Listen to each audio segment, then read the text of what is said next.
पुरानी पेंशन के लिए बदलेगी शर्त, सिर्फ अपने अंशदान से पेंशन देगी सरकार, कर्मचारियों पर फैसले का असर। यह बदलाव सिर्फ सरकारी कर्मचारियों के लिए लागू होगा। उनका अंशदान जीपीएफ खाते में रहेगा। बोर्ड और निगम में 100% पैसा जीपीएफ ब्याज दर के साथ लौटाने की शर्त ही जारी रहेगी। तमाम कोशिशों के बावजूद ओल्ड पेंशन स्कीम लागू करने का गहलोत सरकार का मास्टर स्ट्रोक उतना हाईलाइट नहीं हो पाया जितनी उम्मीद थी। इसकी दो बड़ी वजह थी। पहली, न्यू पेंशन स्कीम के तहत पेंशन कोष नियामक एवं विकास प्राधिकरण में जमा कर्मचारियों और सरकार का अंशदान लौटाने से केंद्र ने इनकार कर दिया।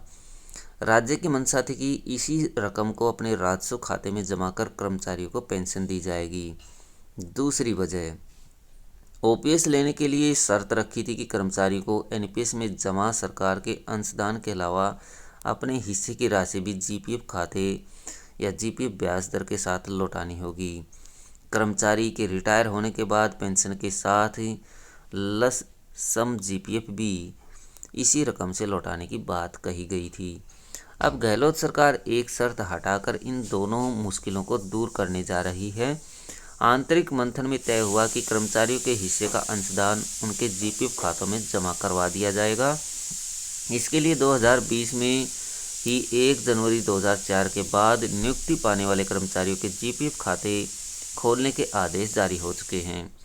अब 5.5 लाख कर्मचारियों के लिए लागू हो चुकी ओपीएस सरकार उनके एनपीएस खातों से सिर्फ अपना अंशदान ही काम में लेगी। वित्त नियम विभाग के एक अधिकारी ने बताया कि विचार किया जा रहा है कि पीएफआरडीए में जमा अंशदान में सरकार अपना हिस्सा रेवेन्यू अकाउंट में जमा कर ले और कर्मचारियों का अंशदान उनके जीपीएफ खातों में जमा करे। हालांकि बोर्ड और निगमों में काम करने वाले कर्मचारियों के लिए फिलहाल पुरानी शर्त ही जारी रहेगी। छत्तीसगढ़ में 50% अंशदान पर ही सरकार दे रही ओपीएस। बदलाव की जरूरत क्यों पड़ी? ओपीएस की घोषणा के बाद से ही राज्य और केंद्र के बीच एनपीएस फंड को लेकर घमासान छिड़ा हुआ है। वित्त मंत्री निर्मला सीतारमण पहले ही स्पष्ट कर चुकी है कि पीएफआरडीए में जमा एनपीएस का पैसा राज्य सरकार को रेवेन्यू अकाउंट में वापस नहीं लौटाया जा सकता, क्योंकि यह कर्मचारी का पैसा है। पेंशन स्कीम एम्प्लॉयज फेडरेशन ने 1 अप्रैल 2022 से पहले रिटायर हुए कर्मचारियों के लिए भी 50% अंशदान की शर्त लागू करने के लिए सरकार से बातचीत की है। फेडरेशन के स्टेट कोऑर्डिनेटर विनोद चौधरी ने बताया कि करीब 35,000 से ज़्यादा कर्मचारी ऐसे हैं जो 1 अप्रैल 2022 से पहले रिटायर हुए हैं, लेकिन सरकार की इस शर्त की वजह से उन्हें ओपीएस का लाभ नहीं मिल रहा। छत्तीसगढ़ में सिर्फ सरकार अपना अंशदान लेकर ही ओपीएस का लाभ दे रही है। ओपीएस में कितना पैसा जमा? ओपीएस में राज्य सरकार के कुल 5.25 लाख खाते एक्टिव हैं। इन खातों में